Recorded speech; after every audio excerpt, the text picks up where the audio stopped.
whiskey from a paper cup. You drown your sorrows till you can't stand up. And take a look at what you've done to yourself. Why don't you put the bottle back on the shelf? Yellow fingered from your cigarettes. Your hands are shaking while your body sweats. Why don't you look into Jesus? He got the answer.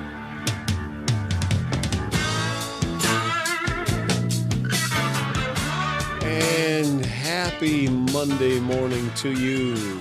We are live here at Mission Live, and Mission Live is the show where we talk about everything related to homelessness, both in the news, in our local area, things that we think would be important to you, and hopefully you enjoy the time that we spend together and get an insight into the kinds of things, the kind of conversations that go on in our world here at the Gospel Rescue Mission all day long. Hey, so today's show, we've got a few things going on today. We have got some things going on in the news we'll be talking about here in just a minute. We have our a couple of ministry spotlight stuff. We're going to be talking to Kevin Darr, Mr. Kevin Darr, the one, the only, the amazing Mr. Kevin Darr from U-Turn for Christ and Calvary Chapel here in Grants Pass, Oregon. And we'll just be talking about what's going on at U-Turn for Christ and just some good things there. Let him share what he's got going on. Another great ministry to people who are coming out of addictions. It's going to be a good conversation. In addition to that, we've got our book review. We got our threatening rule of the week. We've got our terrifying rule of the week. You know, because the mission is one of those places with all those really, really bad rules. So what we'll do is just expose them all, and then you decide. Is it bad? Is it not so bad? We'll talk about it. Then we'll finish up with just kind of what does the Bible say about homelessness, like we always do. Anyways, it's going to be another great day, another great show. That all being said, let's talk about Talk of the Town, what's going on in the news. So today, our first news article comes from KOMO out of Seattle, and it is, the headline is looking for help. Police are looking for help to solve a downtown Seattle homeless camp murder.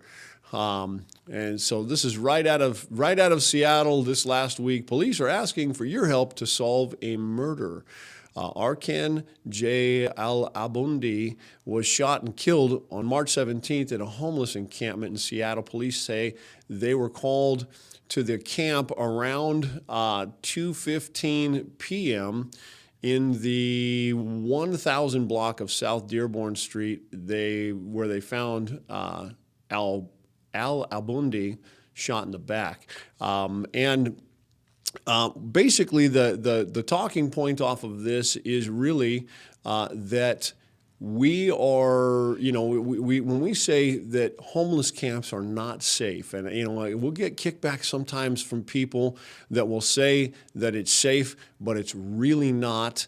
And so, we want to let you know this is not what happens in community when community is done well.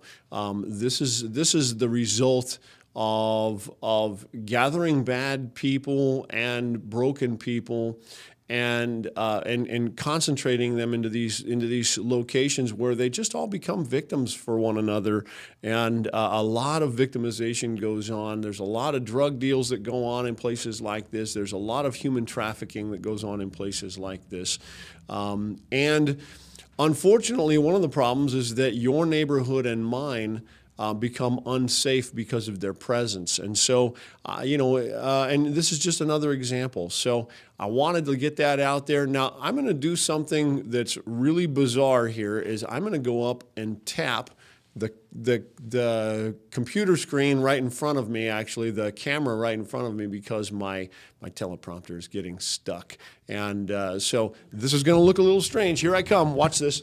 Here I come. Boom. It is like live. Oh boy, but my thing is no longer connected. These are the struggles of a live show when you're not sure how to make it work when it's not going right. Anyways, but we fix it right here, live, on Mission Live. That's why it's called Mission Live. We do this stuff right in front of everybody. You can see it going on.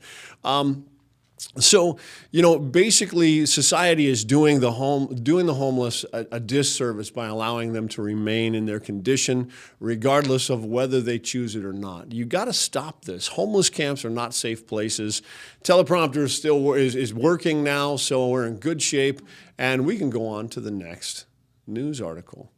And what I thought I'd do is share some really good news, and it was kind of surprising. In fact, I was almost a little skeptical of it because it came out on April 1st. And so obviously I'm thinking, are you kidding? Is this a real news article from Journal News? And Mr.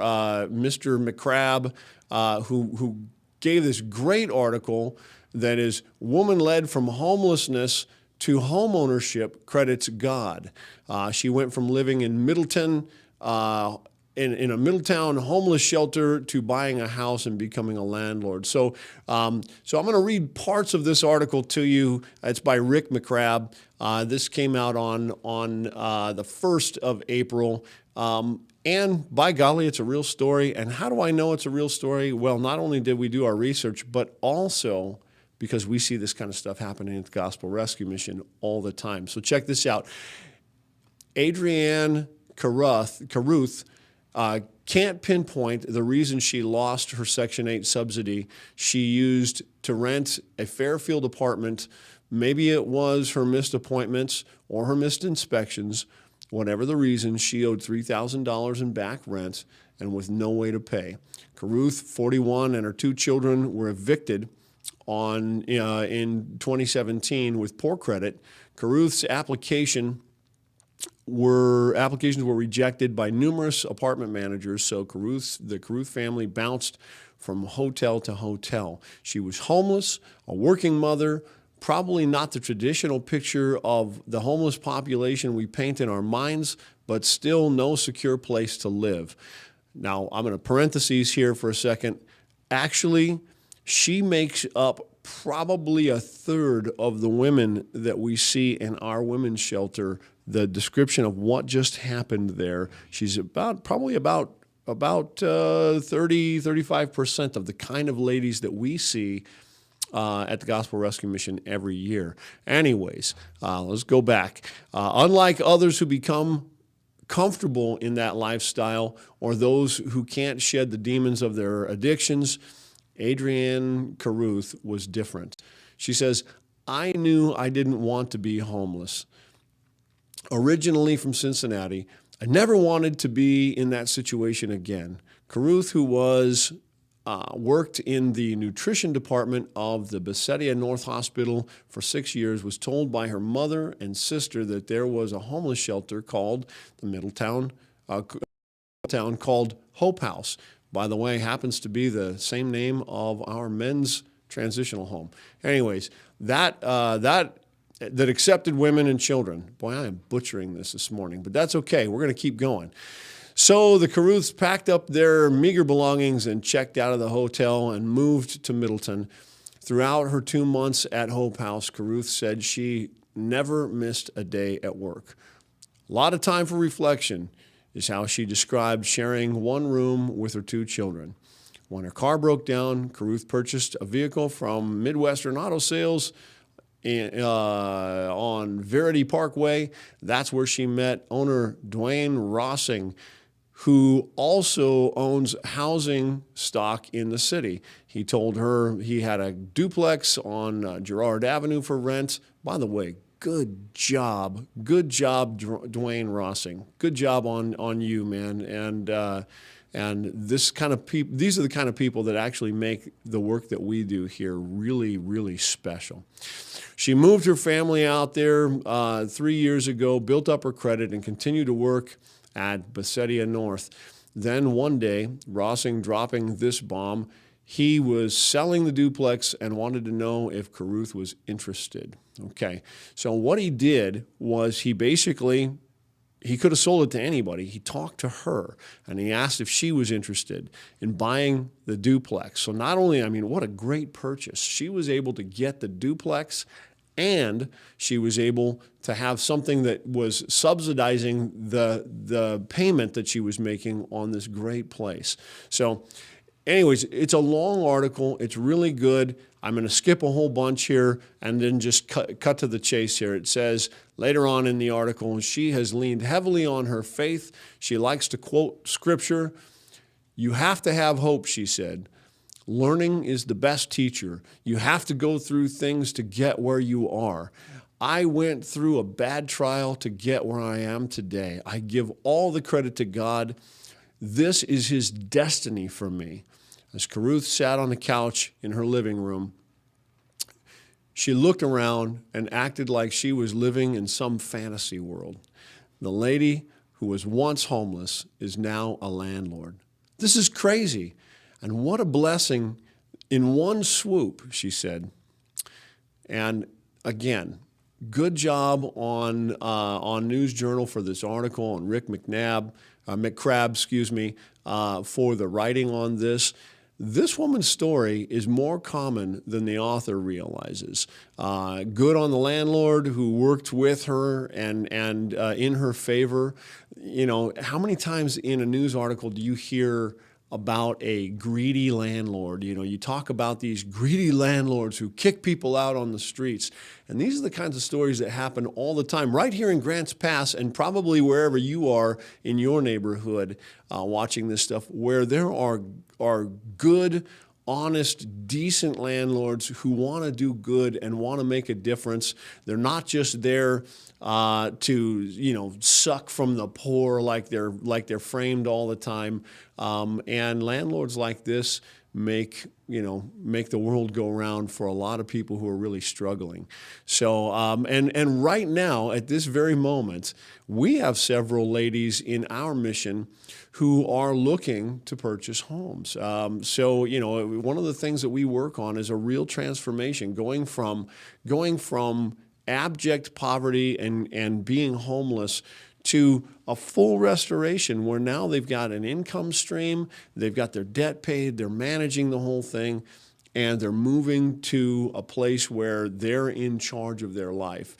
Obviously, if they can get into a rental, great. If they can't get into a rental, maybe buying's an option. And if you're going to buy, boy, oh boy, you're really turning things around. So, and then once you've bought the place, now nobody can kick you out arbitrarily, because guess what? You're in control of your life. This is the kind of stuff that goes on in gospel rescue missions. This is the kind of stuff that happens even at places like U-Turn for Christ. So these are the kinds of things that we're going to be talking about today. I hope you stick around. We're going to have some fun with Mr. Kevin Darr coming up right after these messages. When you give to the Grants Pass Gospel Rescue Mission, you join us in our mission to proclaim Jesus Christ to the needy of Josephine County by assisting with clothing, spiritual counseling, education, food, and shelter. We have been committed to help people go from dependence to independence since 1983. Today, many of our residents are doing just that. My name is Talayat, and I came to the mission because I went through a domestic violence marriage. I came in here as a non-believer. I was baptized while going here. I became sober. If there was anything that I could take away from a bad experience or a good experience, is I get to take away a relationship with God, and I did not come in with that. When you invest in our residents, you change lives. Partner with us through giving at grantspassmission.org. My name is Chet, a current resident here. I'd like to thank you for supporting the Gospel Rescue Mission.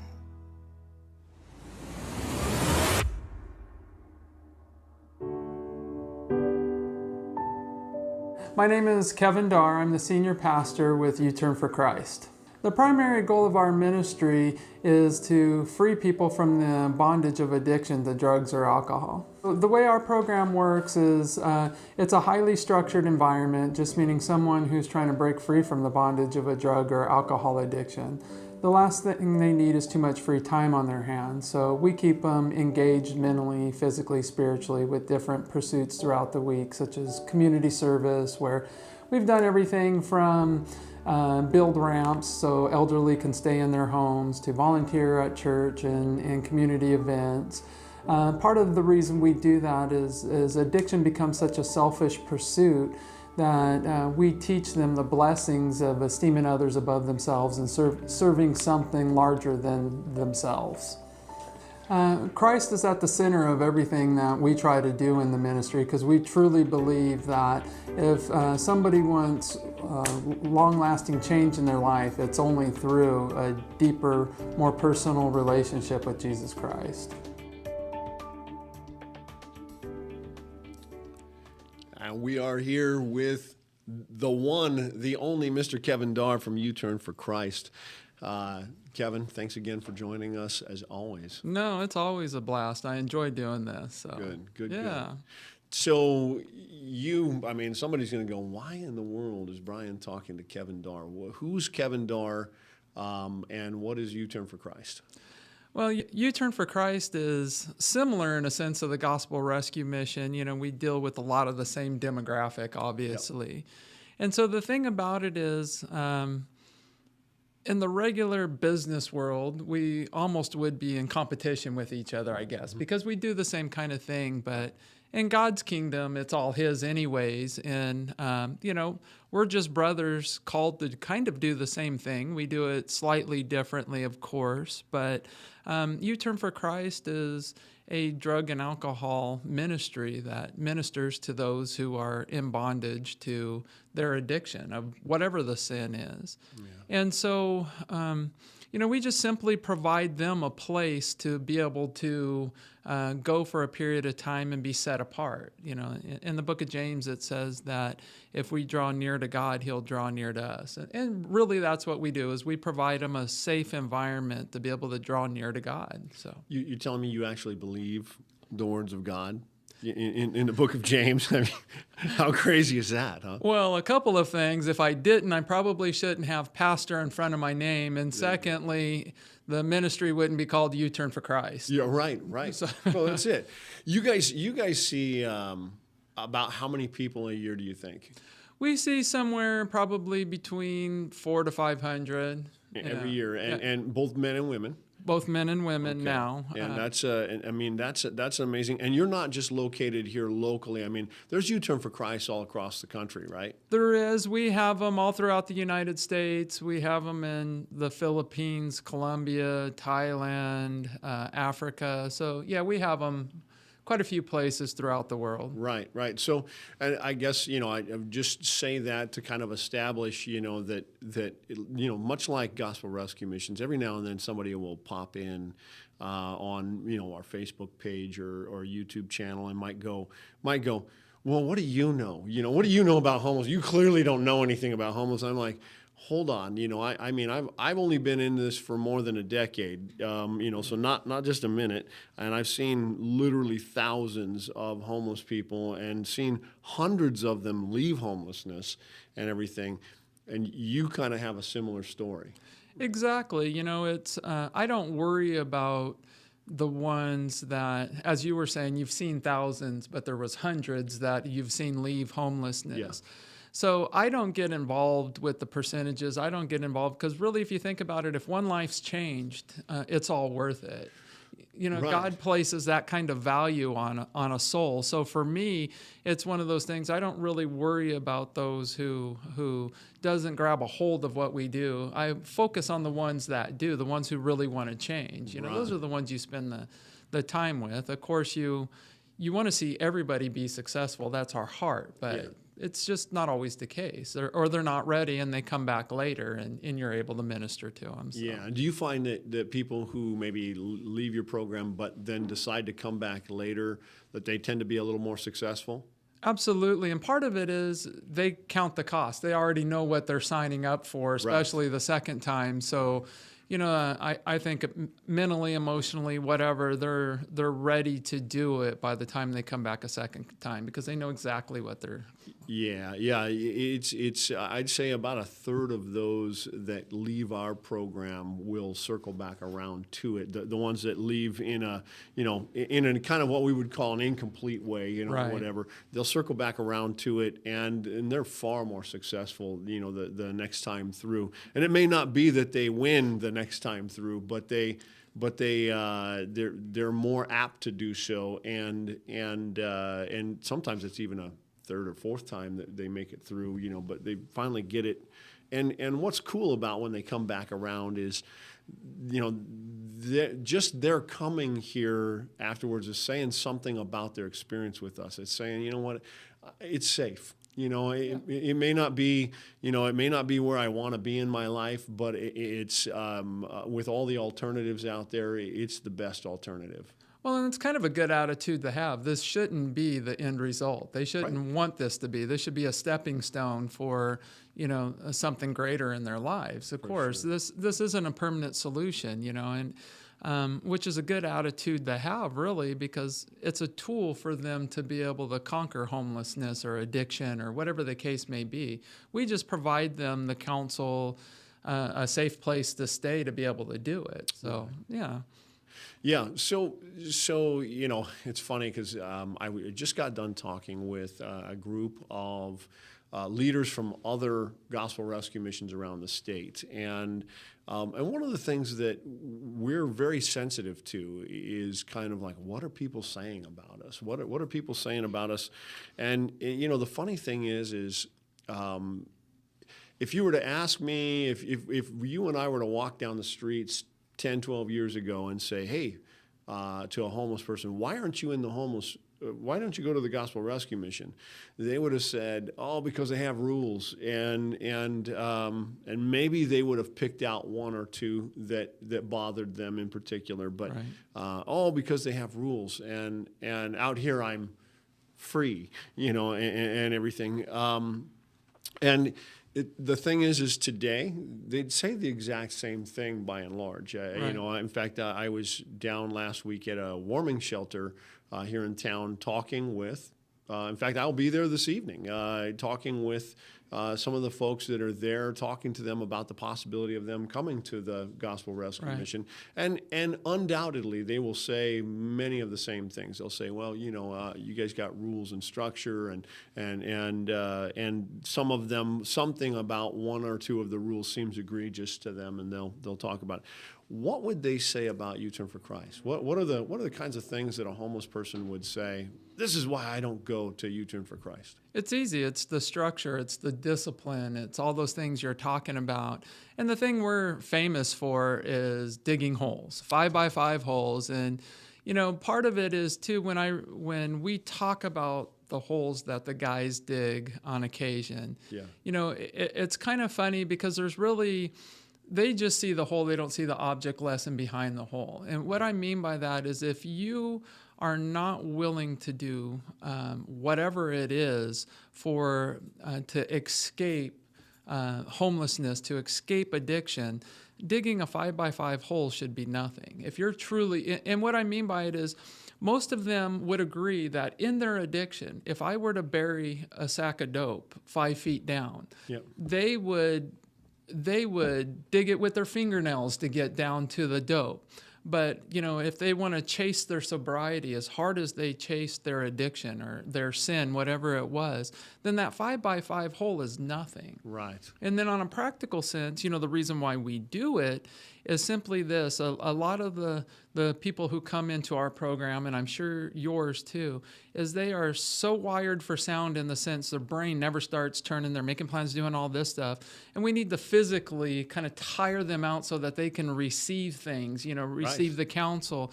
And so that's the main reason why we do it. But it's an object lesson, but they take it as this, this horrible dictatorship type of thing, dig this hole, but there's really, a lot of principles behind it to show them, and those that do accomplish it, and those who do dig it, and those who, finally submit, they understand it. And it was like, wow, we have people who come back just for that experience. They're doing great, they're working, they're doing all that. It's like, man, I'm just starting to slip a bit. I'm going to come out to the ranch and dig a hole, can I? It's like, go for it. That is really cool, man. How neat would it be if for all the non-homeless Christians that you and I know, which is most of them that we know, how neat would it be if all of them took their own sin as serious as what you just described. If they go, you know what, I know I've got an anger problem, but I mean, hey, they had it coming, or whatever, and or well, I'm not perfect, and they just give some kind of a blow off statement. How neat would it be? I'm just thinking for my own self personally, if I took it that seriously, if I was like, man, you know what, there's sin in my life, and I am so serious about getting rid of it that I'm willing to dig a hole 5 feet deep, 5 feet wide, and to bury that sin once and for all. And I'd look at the blisters on my hands and say, that's how bad. If Jesus looked and said, Kevin, Brian, I've got a big pile of righteousness. I got a big old sack of righteousness 5 feet deep down. All you got to do is dig down to get to it. Wouldn't that be, I mean, how fast could you get there? Right, and that's I'll meet you at the bottom of the hole. That's the object lesson that we teach them too, is like, bury your sin at the bottom of that hole, or that sin's going to bury you. And it's true, because the wages of sin are death, and, both physically and spiritually. And so there's a lot of lessons there. But like I said, that's not always the focus that they think about or that they see it. But we also know that with addiction comes manipulation. They become master manipulators at whatever it is to get whatever it is they want. And, we have people, for instance, that'll come to the church looking for help out of their homelessness. Mm-hmm. But what they're really asking for is cash. Right. And so I'll send them, I'll say, well, there's a great program in town, the Gospel Rescue Mission. Man, they do wonderful work. Oh, I ain't going there. They're a bunch of evil, blah, blah, blah, blah, whatever. And, I always stop and say, well, you're talking to the wrong person, first of all. Yeah. Just because of our relationship. But it's the same kind of thing. We know that that's going to happen. And in ministry, you just kind of develop a thick skin and realize that, it's nothing necessarily about us. It's more about that particular person. And like you were saying, they don't want to follow rules. We live in such a narcissistic society that, there's a certain segment of our population that feels like everything should be given to them for free without work, without whatever. And if they, want to be homeless, then we should just take care of them instead of, but I love people too much to allow them to stay in, that condition. If they want help, we'll help them. Kind of like that news article was talking about the guy who helped the lady with home ownership. Yeah. We'll help you, but you got to take those steps. You got to do the due diligence. How hard is it to follow a few rules? I know one of the big rules for both of us is you can't smoke. Right. Well, if you think about it, if you're homeless and you can't afford the home, what business do you have paying $7 or whatever a pack of cigarettes is? Right. It just doesn't make any sense. It's like, set your priorities straight, and we'll move mountains if we have to help you. But you first and foremost got to make the choice to, put yourself in a position to be helped. Yeah.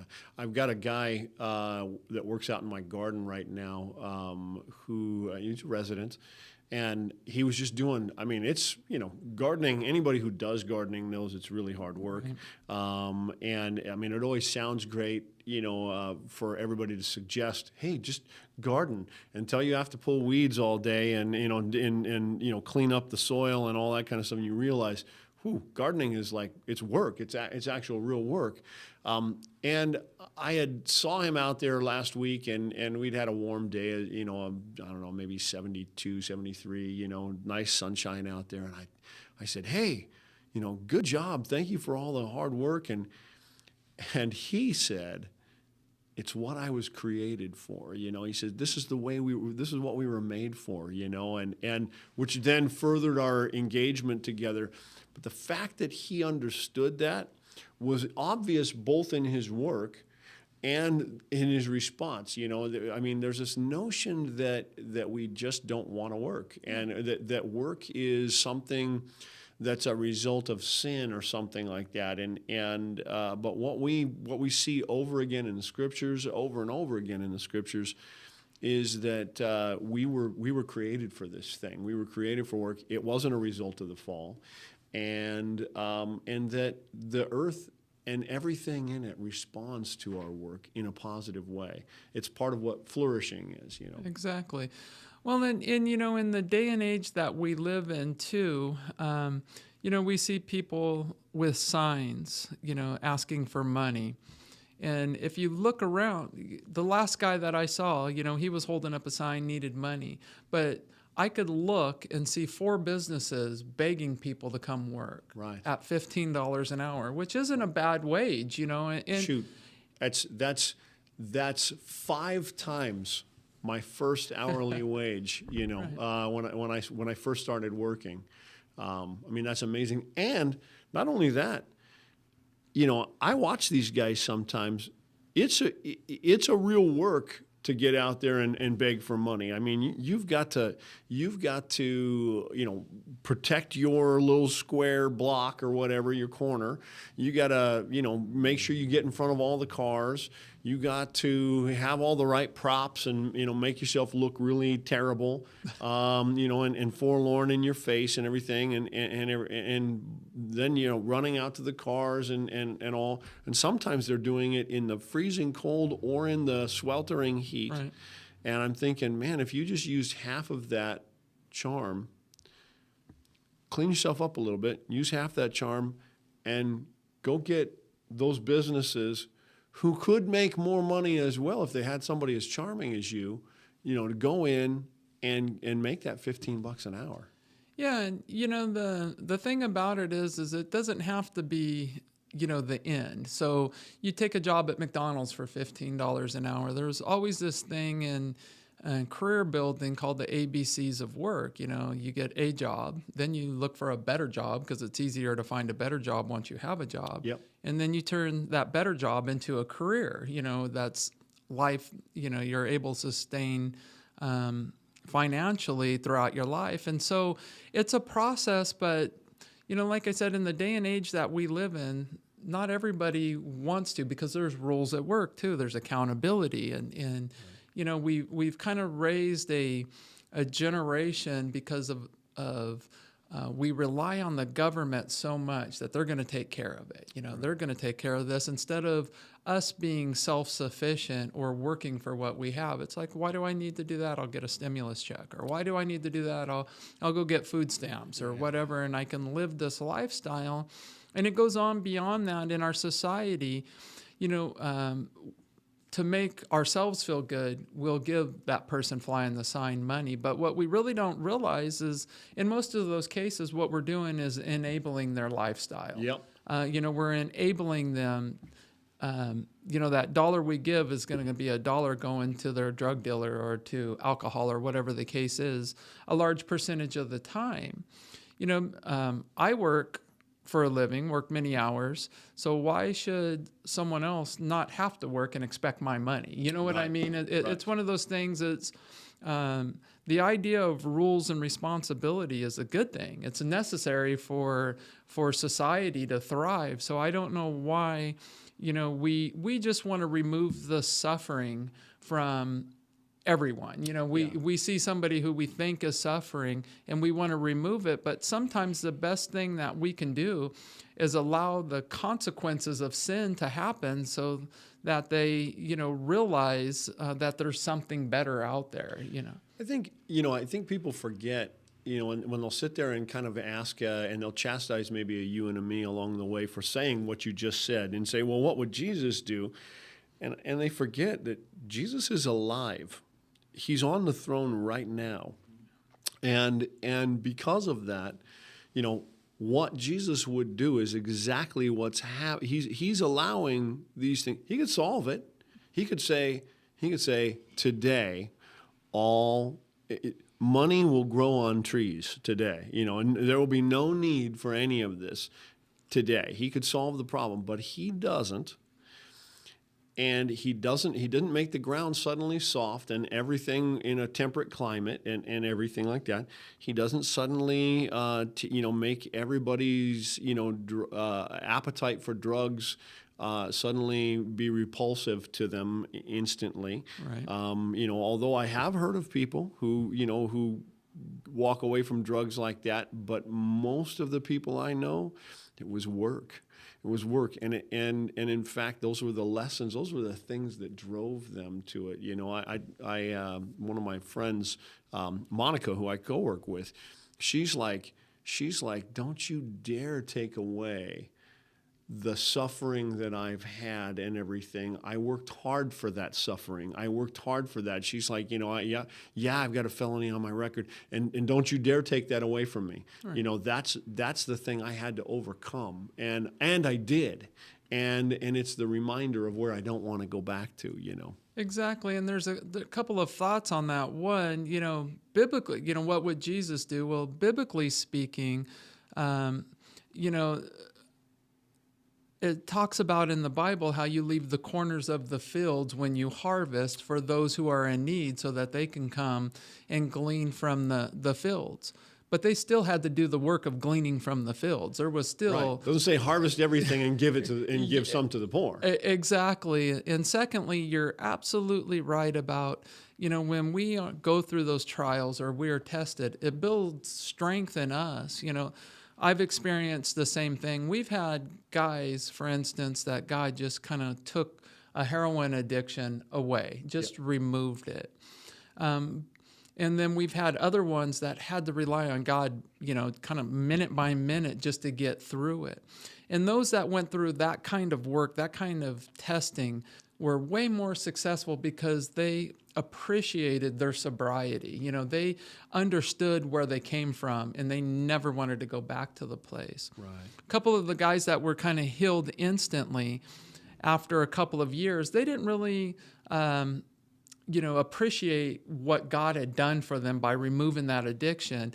And eventually their patterns or lifestyle started working back to the place where they ended up, back in their addiction. And then the next time they came back, God didn't instantly heal it. It was the moment by moment thing. But I've even seen it among, especially there's like two people that you just don't want to sit around for very long. Somebody who just converted to Calvinism, they're hard to be around for a minute and everything like that. I've been that guy. And the other one is if you're a smoker, one of your friends who just quit. It's like they are preaching at you all the time. Oh, you got to quit. Look at me, I did. And everything.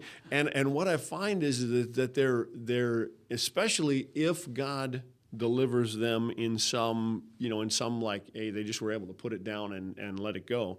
What I find is that they're really insensitive, horribly insensitive to everybody else around them whom they know they need to quit, but when they'll just sit there and say all these kind of really lame platitudes in a sense, you just got to let go and let God, what would Jesus do, and all this stuff, and you're sitting there going,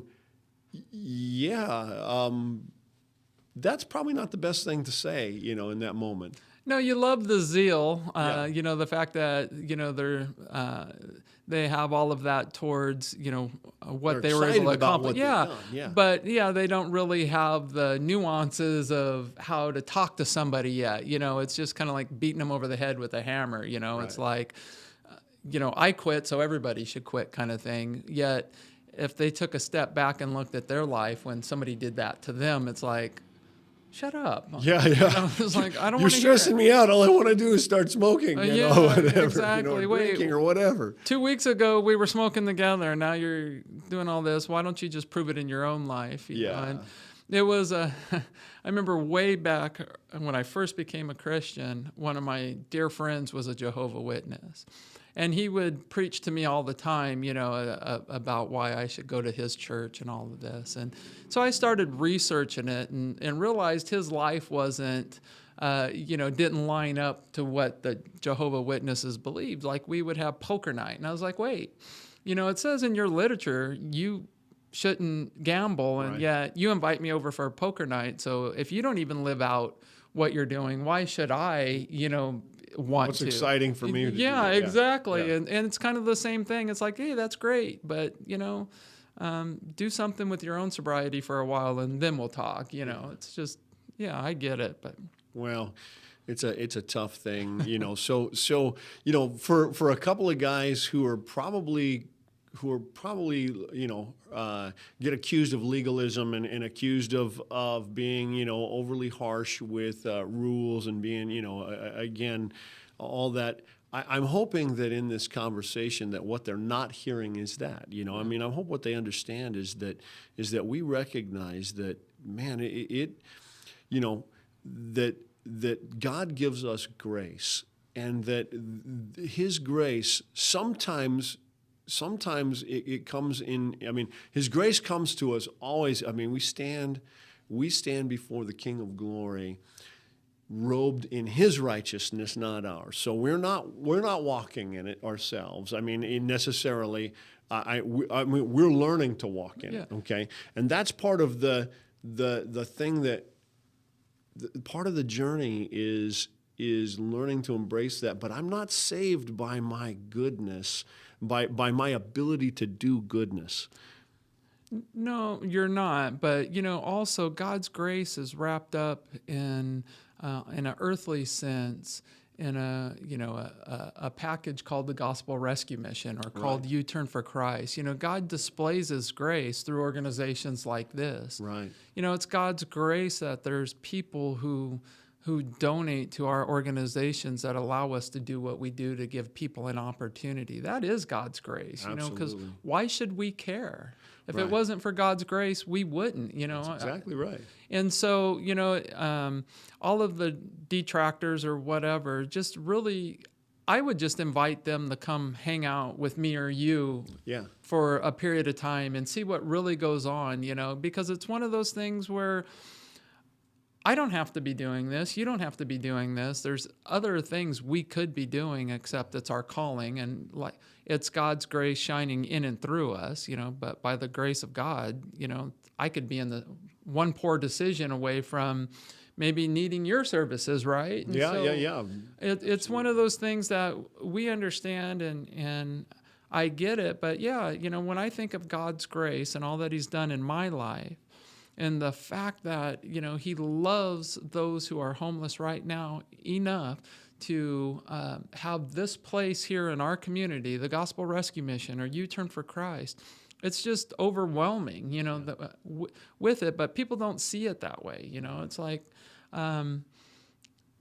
all they see is the rules, or in our case, the holes or whatever. But man, like I said earlier, we love people too much just to allow them to stay who they are, or what they're doing, because it's obvious that their choices have led them to a place in their life that God wouldn't want them to be. God created them for so much more. It's certainly not working for them, especially at the point that they come into your doors or mine. Exactly. One last thing. So let's imagine that there's somebody right now who needs a U-Turn for Christ or a Gospel Rescue Mission, and you've got 30 seconds to give them an elevator speech of why they should come to U-Turn for Christ or the Gospel Rescue Mission.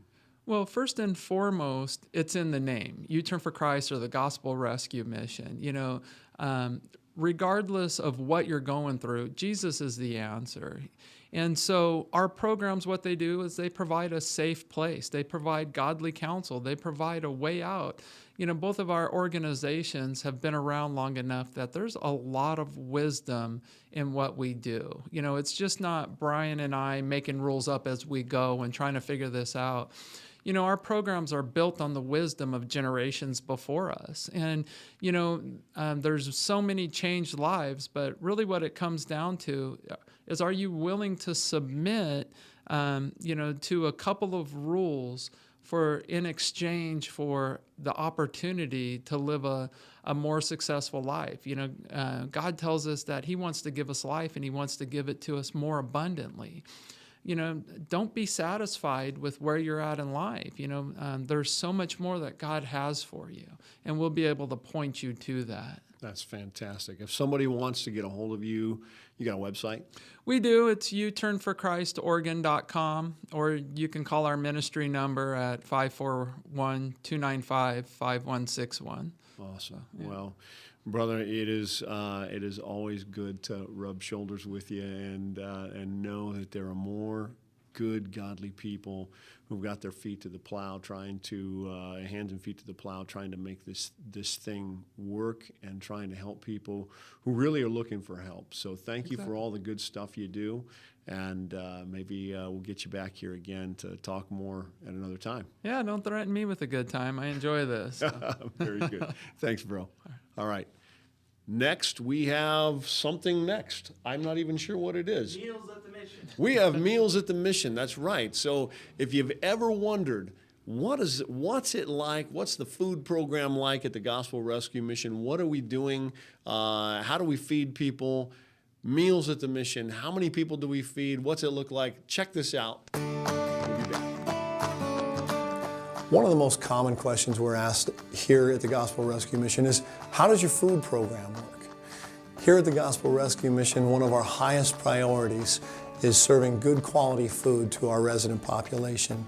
In fact, on average, we serve about 9,000 meals a month to the men, women, and children that stay here at the Gospel Rescue Mission. Where does the food come from? Our food really comes from three primary sources. We get it from donations, from our mission food budget, and from our mission on-site garden. Let's talk about donations. On a daily basis, a team of residents visit various local businesses who have partnered with us. The residents pick up donated food items and deliver them to the main kitchen at the mission for processing and quality inspection. Another source of food is mission purchases. Nearly every resident who enters our program receives government SNAP benefits, commonly known as food stamps. We've talked with our residents, and the overwhelming consensus was that the homeless in our community are spending a majority of their food stamps at convenience stores. Without a place to live, without a microwave, something to cook with, without a refrigerator and cupboards to store things in, it's really difficult to prepare fresh cooked meals. With their SNAP benefits, they're buying cheap, convenient, pre-prepared, unhealthy food. In fact, as we did kind of an internal polling of some of our homeless residents, they would say as many as 90% of some of them are using their SNAP benefits to buy things as like energy drinks. This is not a healthy, sustainable way to live, and we want to offer a very healthy alternative. We ask our residents to use a portion of these benefits to contribute to their food costs during their stay.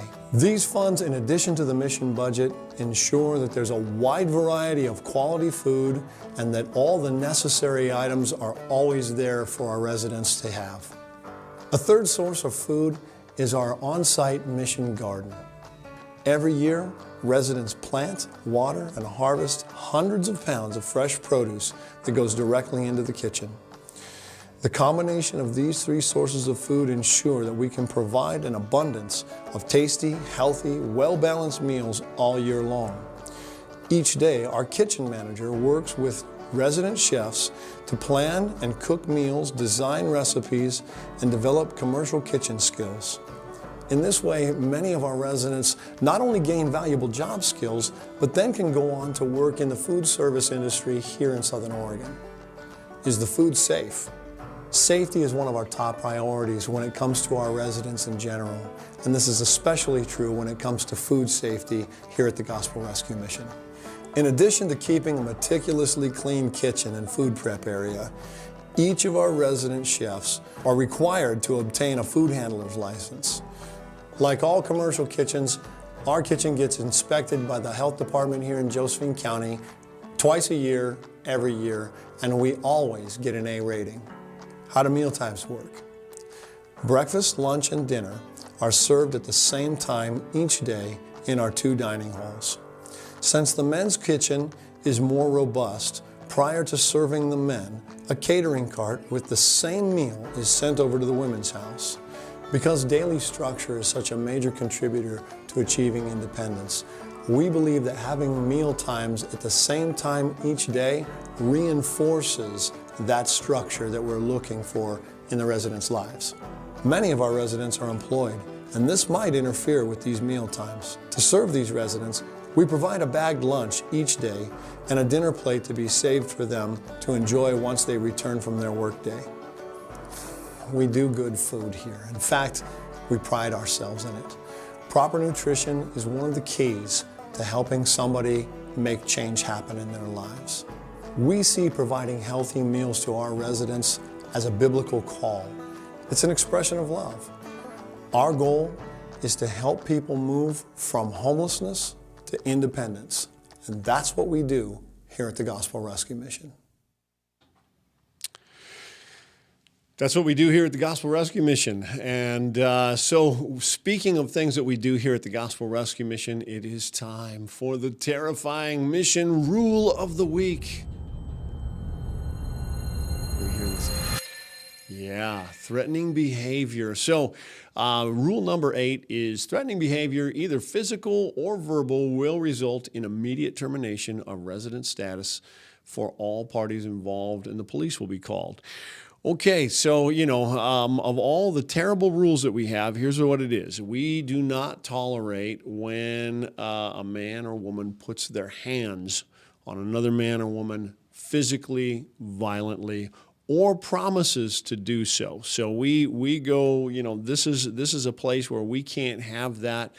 It needs to be safe. And so a lot of times we will just immediately kind of usher somebody out of the building, call the police, and they may say, well, I wasn't really going to kill them. I just threatened to kill them. And I go, okay, well, I don't want people to live in fear of a threat of being killed. So we just go, until we get that rectified, we can't move forward. And certainly physical violence is just one of those things that can't be tolerated here. If a person, even though they know that this is one of the rules and they still decide that whatever the tension is needs to be solved with some kind of physical violence, then we've just learned something about them that puts them kind of outside of our capabilities at that moment.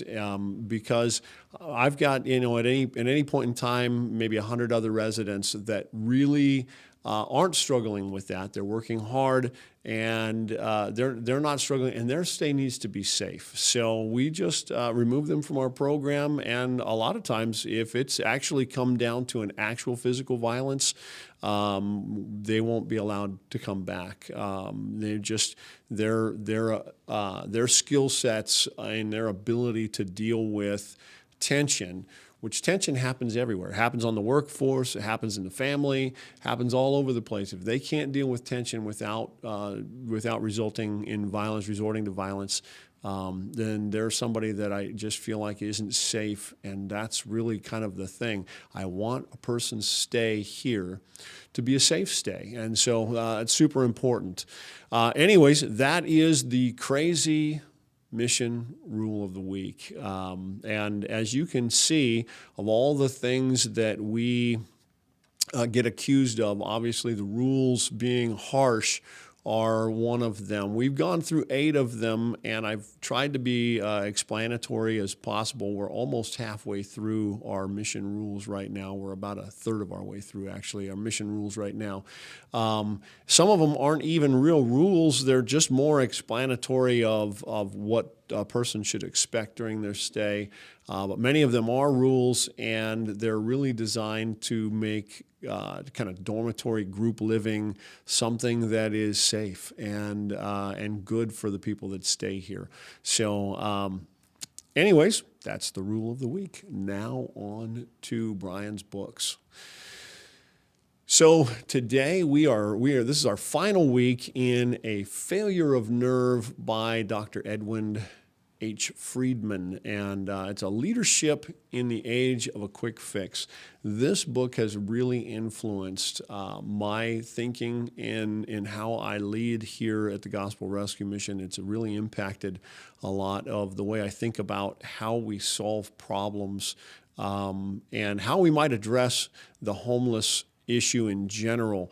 Dr. Friedman was a counselor. He did relational counseling and leadership counseling for a number of years, and he was even an effective leadership counselor for the Pentagon. He's a very brilliant man, died in the 90s, but an exceptional man, very quotable. I'm going to read just a couple of things. This is in relationship to people that have become who have become toxic socially in some way, and he's giving some traits, and I'm going to read a couple of these traits and see if they don't sound familiar. He says they tend to be easily hurt. They're injustice collectors, slow healers who are given to victim attitudes. It is as if they had no outer membrane to ensure their integrity. So again, he's thinking in terms of a health, like a healthy cell within the body. They tend to idolize their leaders until their unrealistic expectations fail, whereupon they quickly crucify their gods. Again, it's a parasitic quality of their bonding. So, their intent is often innocently provocative. They do not see themselves as bent on destruction. The pathology they promote is rather a byproduct of their doing what comes naturally, so they never see how they contribute to the condition they complain about. Boy, oh boy, he goes on to list 10. I'm not going to read all 10. I'm going to tell you right now, you know people that fit those kinds of descriptions in your life, and certainly they are common as we see them among the people that we serve. And our job is to bring restoration and try and bring healing to all of that. And we've found the thinking of Dr. Friedman to be very helpful. So if you get a chance, if you haven't read A Failure of Nerve, Leadership in the Age of Quick Fix by Edwin Friedman, I would certainly recommend it. You can find a link to it in our show notes, and I just know it's going to be a blessing to you. I highly recommend it. Just go ahead and click the link, and it'll take you right where you can get it there on Amazon. All right. And so let's close out the show. Let's land the plane. What does the Bible say about homelessness? And again, we're going to just look at a verse from the Scriptures. This is from the Apostle Paul writing to the church at Ephesus, where he says, "For we are his workmanship, created in Christ Jesus for good works, which God prepared beforehand that we should walk in them." Well, first of all, this is a passage that is just huge for us in how we deal with broken people. We see them as broken. They're broken pieces of workmanship. They are God's masterpiece, and we want to help restore them to that place. And they are created for what? They're created in Christ Jesus for good works. Okay? That means that work is something that should be an outflow, and good work should be an outflow of the Christian faith. It should be an outflow of human living and human existence, and this is what we're looking for. And that there are things for us to do, good things for us to do, that God has already prepared and has waiting for us to do on the other side of our brokenness, and maybe even in and through our brokenness. And so these are the things that we are intended to walk in, that we're intended to walk forward and move forward in, to do good works, so that what? So that Christ would be glorified in us, so that God would be glorified in us. So they'd go, wow, God's at work in there. That person, they're not just human waste or human refuse or human, something indignant that should be, treated like a pet on the streets. No, they are somebody created in the image of God, and look at them, man. When I see what they do and their restoration and the joy that they have, that's something that only God could do. I knew them before, but now I see them now. They once were blind, but now they see. And we would be rejoicing together in what God does in their lives. Hey, you also are a good work, God's masterpiece. And so I hope that you're encouraged today. I hope that you think about that today, as your life might be frustrating and moments in your life today might be frustrating, that you would know that God is here to bless them and bless you. If you are somebody who is just a supporter of the kind of work we do, would you do me a favor? Would you click the subscribe button on YouTube, or like us and follow us on Facebook, or wherever you're following this? Would you share this with somebody that is close?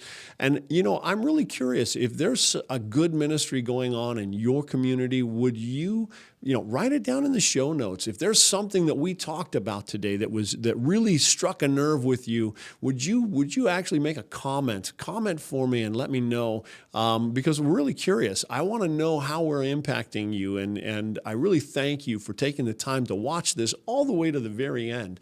Boy, it means a lot to us, and you mean a lot to us. We want to talk about topics that are interesting to you, so I would invite you to just chime in and let us consider those things that you would be interesting to you as well on the topic of homelessness. All things homelessness, whether leading to or from, ways out, what God's doing in this community here up and down the West Coast. Thank you again for watching another Mission Live. You can find us at missionlive.net. Share it with a friend. God bless you. Have a great day.